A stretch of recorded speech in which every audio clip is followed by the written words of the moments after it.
안녕하세요. 승리한산 가족 여러분. 오늘은 5월 26일 화요일입니다. 자, 그럼 오늘 말씀으로 들어가 보도록 하겠습니다. 저희들 현재 지금 요한복음 말씀을 보고 있고요. 요한복음 11장 저희 5월 달의 마지막 주를 가고 있습니다. 자, 아시다시피 저희 승리한 삶은 발행이신 박효일 목사님의 구속사로 조망한 성경 연속 강해집 요한복음 2권을 통해서 구성이 되어 있습니다. 자, 오늘 말씀은 요한복음 11장 17절로 32절 말씀입니다. 예수님께서 나사로의 집을 방문하고 그곳에서 마르다와 마리아를 만난 사건입니다. 예수께서 와서 보시니 나사로가 무덤에 있는지 이미 나으리라. 베다니는 예루살렘에서 가깝게가 한 오리쯤 되며 많은 유대인이 마르다와 마리아에게 그 오라비 일로 위문하러 왔더니 마르다는 예수께서 오신다는 말을 듣고 곧 나가 맞이하되 마리아는 집에 앉았더라. 마르다가 예수께 여짜오되 주께서 여기 계셨더라면 내 오라비가 죽지 아니하였겠나이다. 그러나 나는 이제라도 주께서 무엇이든지 하나님께 구하시는 것을 하나님이 주실 줄을 아나이다. 예수께서 이르시되 내 오라비가 다시 살아나리라. 마르다가 이르되 마지막 날 부활 때 다시 살아날 줄을 내가 아나이다. 예수께서 이르시되 나는 부활이요 생명이니 나를 믿는 자는 죽어도 살겠고 무릇 살아서 나를 믿는 자는 영원히 죽지 아니하리니 이것을 내가 믿느냐? 이르시되 주여 그러하여다. 주는 그리스도시요 세상에 오시는 하나님의 아들이신 줄 내가 믿나이다. 이 말을 하고 돌아가서 가만히 그 자매 마리아를 불러 말하되 선생님이 오셔서 너를 부르신다 하니 마리아가 이 말을 듣고 급히 일어나 예수께 나아가매 예수는 아직 마을로 들어오지 아니하시고 마르다가 맞이했던 그곳에 그대로 계시더라. 마리아와 함께 집에 있어 위로하던 유대인들이 그가 급히 일어나 나가는 것을 보고 곡하러 무덤에 가는 줄로 생각하고 따라가더니 마리아가 예수 계신 곳에 가서 배웠고 그 발 앞에 엎드려 이르되 주께서 여기 계셨더라면 내 오라비가 죽지 아니하였겠나이다 하더라. 자, 마리아와 마르다가 오늘 보여주는 믿음의 내용을 보면은 자, 21절과 이제 32절 말씀을 보면은 동일하게 예수님을 어떻게 의지하고 있는지를 보여줘요. 그러면서 우리가 이 말씀을 통해서 잠깐 생각해 보고 싶은 거는 9장에서 소경의 눈을 뜨게 한 사건 이후에 양의 문이시고 참 목자이시고 빛이 되신 예수님을 10장에서 설명하고 11장으로 가고 있어요. 자, 소경이 예수님을 누구로 받아들이게 되죠? 바로 하나님의 능력을 행하시는 메시아로 받아들이게 되죠. 그래서 예수님을 주라 시인하고 믿게 되잖아요. 그래서 우리의 이제 그 이전에 8장 문제서부터 가면은 이제 죄의 문제고 죄의 문제에 대해서 9장에서 하나님의 영광을 위한 것이 드러났었고 이 죄의 문제가 하나님의 일을 한다는 건데 하나님의 일은 9장에서는 그래서 영혼을 구원하는 일이었고 그것이 10장에 가서 어제 말씀에서 우리가 어떻게 했죠? 하나님의 영광을 위한 일임을 금요일 날 말씀에서 봤죠. 하나님의 영광을 위한 일이 무엇인지를 보여줘요. 이제 하나님의 영광이 드러나고 하나님의 아들의 영광이 드러나고 우리에겐 기쁨과 복이 되는 것이 바로 무엇이냐면 바로 부활의 신앙이에요. 이제 부활의 신앙으로 9장 소경이 가졌던 이 신앙이 마리아와 마르다에게서 어떻게 고백되는지 우리 한번 보도록 하겠습니다. 자, 22절 말씀. 나는 이제라도 주께서 무엇이든지 하나님께 구하시는 것을 하나님이 주실 줄을 아나이다. 자, 근데 이 마르다가 얘기했던 하나님께 구하시는 것이 무엇이었을까요? 자, 예수께서 이르시되 내 오라비가 다시 살아나리라. 이 다시 살아난다는 거에 마르다가 지금 현재 살아나는 것이 아니라 마지막 날 때 다시 살아날 줄을 내가 아나이다. 그래서 부활의 신앙을 가지고 있어요. 하지만 언제 부활이죠? 마지막 날의 부활이에요. 예수께서 이르시되 나는 부활이요 생명이니 나를 믿는 자는 죽어도 살겠고 무릇 살아서 나를 믿는 자는 영원히 죽지 아니니 이것을 내가 믿느냐 그래요. 그리고 나서 마르다의 대답을 보면 그러하여다. 주는 그리스도시요 세상에 오시는 하나님의 아들이신 줄 내가 믿나이다. 자, 이 내용을 통해서 목사님이 강의 집에서 잠깐 설명해 주시는 것은 뭐냐면 22절 말씀이에요. 주께서 무엇이든지 하나님께 구하시는 것을 하나님이 주실 줄 아나이다. 여기서 이제 하나님이 우리에게 은혜를 주시고 우리에게 구원을 주시는 분이심은 알아요. 하지만 이것을 누구를 통해 이루시는 걸 아직은 모르겠냐면 바로 예수님이 우리의 부활의 길이 되시고 참 생명의 길이 되시는 것을 하나님이 보낸 메시아인 줄 알지만 이분이 우리의 죄를 해결해주고 부활을 주실 분으로는 아직 믿지 못하는 거예요. 그래서 하나님이 주시는 근본적으로 우리에게 약속되었던 은혜, 바로 마지막 날에 우리를 살리고 마지막 날에 우리를 함께 하시는 그 은혜를 고백하고 있는 거죠. 즉, 이 부분에 대해서 우리가 이제 본문 묵상하기 위해서 더 자세히 보겠지만 이 마리아의 신앙은 참 대단해요. 그러나 지금 우리가 볼 수 있는 것은 바로 이 9장에 나타났던 이 소경의 믿음. 이 소경의 믿음도 대단한 거였어요. 왜죠? 죄에 대한 문제를 깨닫지 못하고 죄의 용서의 필요성을 느끼지 못한 사람들은 자기 기준으로 예수님을 보면서 9장에서도 이 소경을 탄압하고 핍박하면서 믿지 못하게 하고 출교를 시켰었거든요. 그래서 믿음의 길을 오히려 막는 상황이 있었어요. 죄에 대해서 바로 인식하지 못하고 자기 기준으로 하나님의 기준을 무너뜨리려는 사람은. 하지만 이 소경의 믿음도 이제 어디까지 가야 되냐면 그 나아가야 될 방향을 바로 마리아와 마르다를 통해서 나사로의 부활을 보고 참 부활의 생명이신 예수님을 고백하는 시간까지 이제 우리가 또 전진을 해야 되는 거예요. 그래서 요한복음을 보면은 예수님이 정말 요한 사도가 예수님을 통해서 우리가 이 믿음의 진보를 정말 어디까지 우리가 무엇까지 믿고 무엇을 믿는 것이 바로 이 복음의 진수인지를 정말 한 단계 한 단계 한 단계 한 단계 끌어올려 주고 있어요. 그래서 비로소 정말 예수님께서 나는 부활이요 생명이니 나를 믿는 자는 죽어도 살겠고 나를 믿지 않는 자는 영원히 죽지 아니하리라. 이것을 내가 믿느냐. 이것이 지금 우리에겐 너무나 쉽고 우리에겐 정말 처음 접하는 복음과 같은 것이죠. 우리가 그리스도에 대해서 기독교에 대해서 제일 처음에 접하게 된 말씀 중에 가장 많은 비중을 차지하는 말씀이 바로 이 말씀이에요. 그러나 우리가 이것을 정말 있는 그대로 내가 바로 믿게 됐다는 것은 어마어마한 하나님의 은혜예요.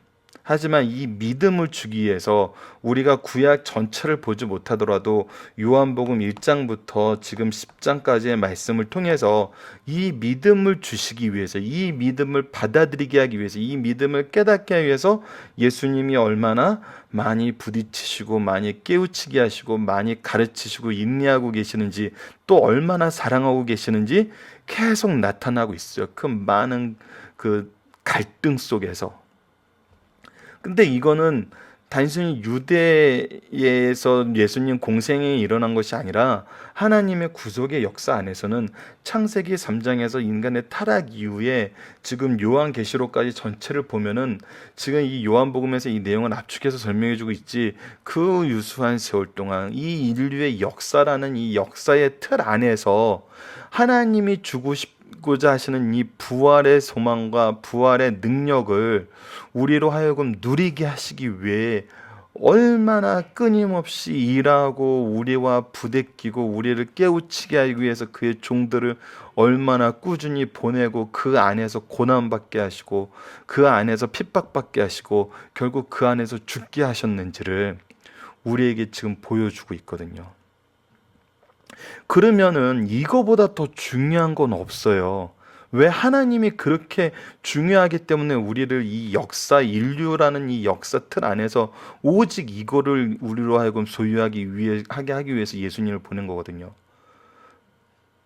그래서 우리는 이것을 참 쉽게 받아들여요. 근데 쉽게 받아들이지만 나타나는 모습은 뭐냐면 지금 유대인들이 보여주고 있는 모습, 유대인들이 믿음이 아직 자라지 못하고 있는 모습, 거절하는 믿음도 있고 받아들였지만 아직 여기까지 이르지 못한 믿음도 있어요.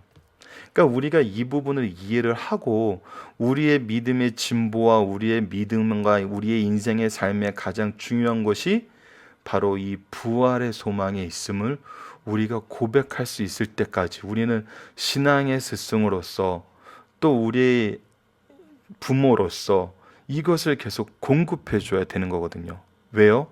예수님이 그 일을 계속 하셨고 이것이 예수님 말씀대로 하나님의 일이었어요. 근데 이것을 너무 우리는 하찮게 여겨요. 왜 하찮게 여기게 될까요? 유대인의 경우에서 나타난 것과 마찬가지예요. 나의 의를 세우기 때문이에요.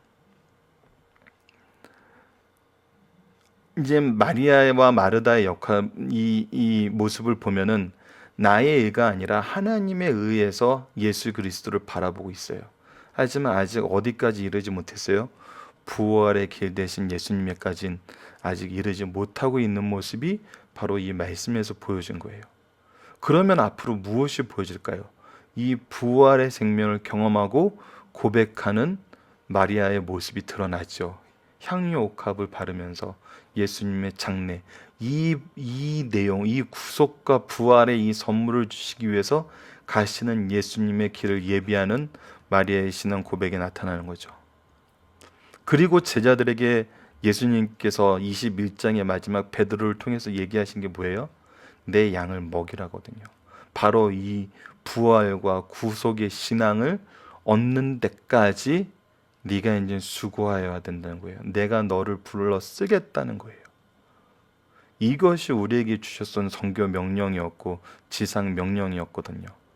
이것을 이제 우리가 소유하는 신앙으로 이미 우리에겐 소유된 신앙이죠. 이 소유된 신앙을 확인하고 이것을 정말 전면에 내세우고 우리의 삶의 중심에 바로 이 하나님의 말씀과 하나님의 은혜를 또 하나님의 명령을 둘 수 있는 승리의 산 가족이 되는 그런 시간으로 앞으로 요한복음 남은 부분이 나아가길 원합니다.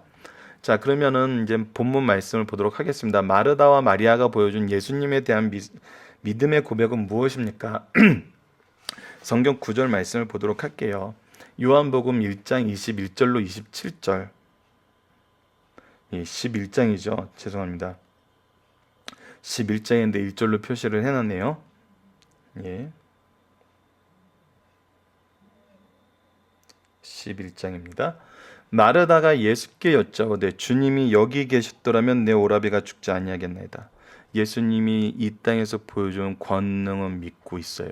이미 다 알고 있어요. 너무나 사랑하는 교제를 나누고 있었어요. 나는 이제라도 주께서 무엇이든지 하나님께 구하시는 것을 하나님이 주실 줄을 아나이다. 하나님이 이 예수님을 통해서 하나님의 권능을 보이시고 예수님께서 부탁하시는 그것을 들어준다는 걸 알아요. 그런데 예수께서 이르시되 내 오라비가 다시 살아나리라, 이 부활에 대해서 얘기를 하니까 예수님이 우리에게 부활을 주시는 그분으로는 아직 모르고 있는 거예요.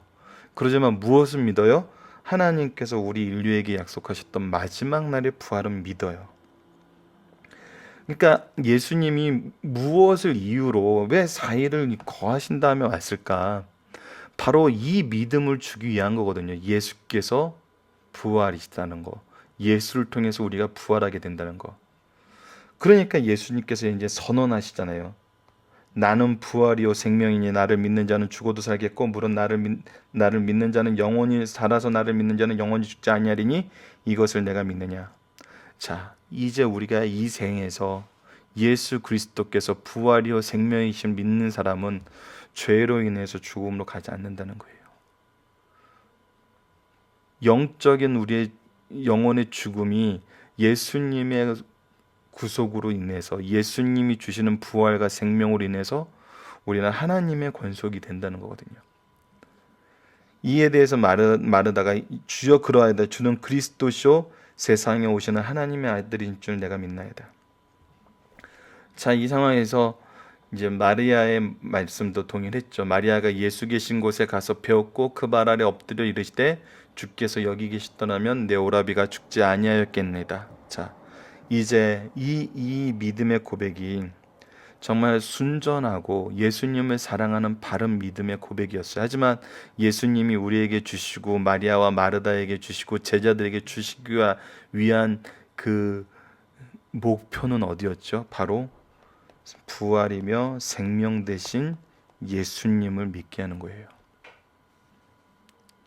우리의 필요를 채워주시고 우리의 연약함을 돌봐주시는 거기서 끝나는 것이 아니라 부활이며 생명 되시는 예수님을 우리로 하여금 믿게 하기 위해서 예수님은 지금 이 나사로의 일을 하나님의 뜻대로 계획하시고 그 안에서 행하고 계세요. 자, 오늘 이제 본문 중심 사상을 보도록 하겠습니다. 마르다와 마리아 두 자매를 통해서 충만한 은혜를 가진과 동시에 약점을 함께 지니고 있다는 사실을 보여주고 있어요. 자, 두 자매의 신앙 고백을 봐요. 주께서 여기 계시더라면 내 오라비가 죽지 아니하였겠네다. 나는 이제라도 주께서 무엇이든지 하나님께 구하시는 것을 하나님이 주실 줄 아나이다. 이는 어느 누구와 못지않게 좋은 믿음을 소유한 거예요. 하지만 두 자매는 지금 예수께서 생명과 사망의 열쇠를 가지셨으며 신성의 모든 충만이 육체에 거하는 줄을 몰랐어요. 예수 그리스도께서 이미 생명과 부활대의 주라는 것을 아직 이 부분까지 모르는 거예요. 그 결과 내 오라비가 다시 살리라는 말씀을 재림때를 가리키신 것으로 받아들였어요. 그녀들은 믿었지만 믿음과 불신앙이 혼합되어 있어요. 우리가 이런 상황에 있을 수 있어요. 그래서 예수 그리스도께서 말씀을 통해서 우리가 항상 어떻게 하길 원해요? 불신앙은 버리고 순전한 믿음을 갖길 원하세요.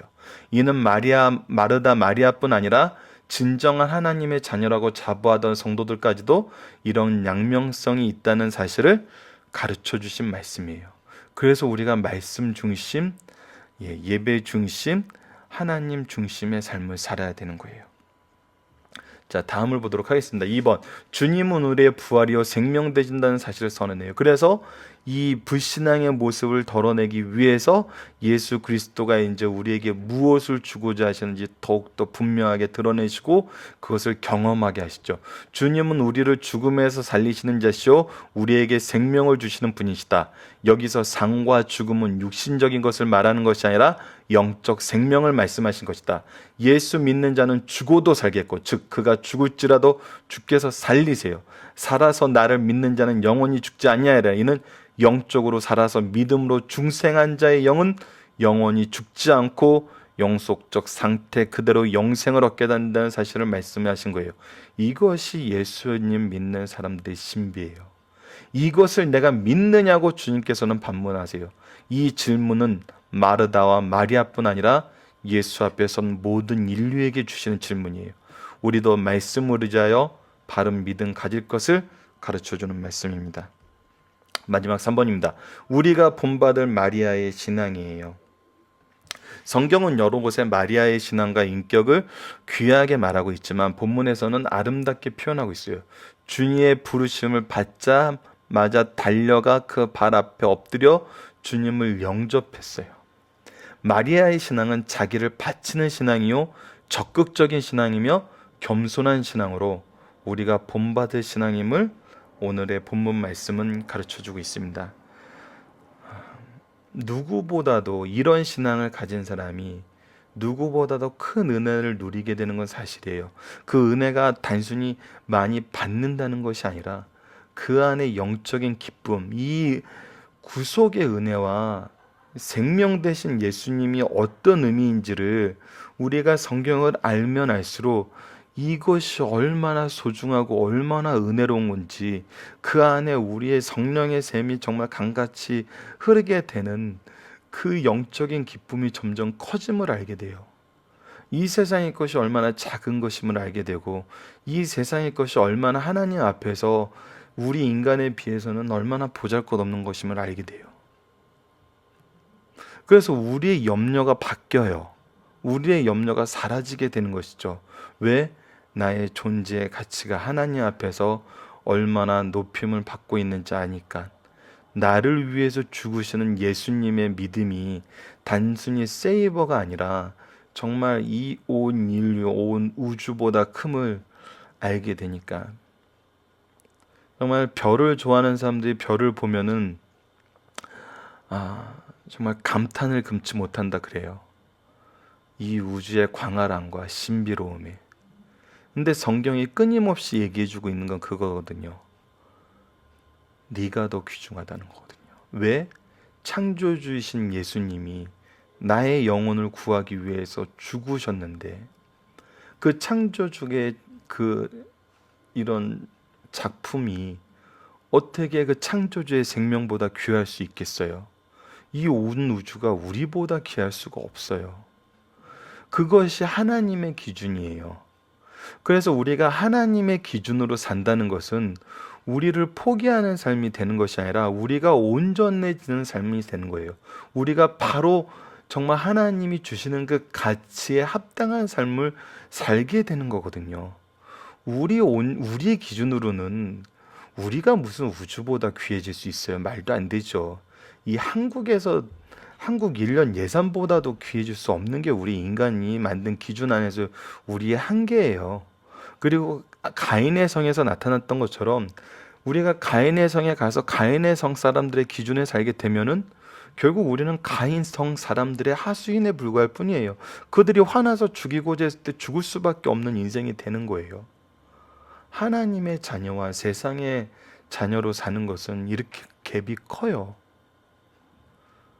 그래서 예수님이 8장에서 너희들이 거짓을 말하는 사탄의 자식으로 살래? 하나님의 자녀로 살래? 하나님을 알면은 두말할 것도 없죠. 단 1초도 고민할 이유가 없어요. 근데 문제는 뭐예요? 하나님을 모른다는 거였어요. 그래서 5장에서부터 꾸준히 하나님이 누구시고 예수님을 통해서 하나님을 발견하라고, 내가 하나님의 일을 하고 하나님의 말을 전하고 하나님이 기뻐하시는 일을 행한다고 계속 하나님을 가르쳐 주는 거잖아요. 근데 이 가르침을 거부하니까 결국 자신의 존재는 여전히 비천한 상태에 남아있게 되는 거예요. 그 비천함의 끝은 뭐예요? 심판이라는 거죠. 그래서 이 신앙이 우리에게 주는 그 풍요로움과 그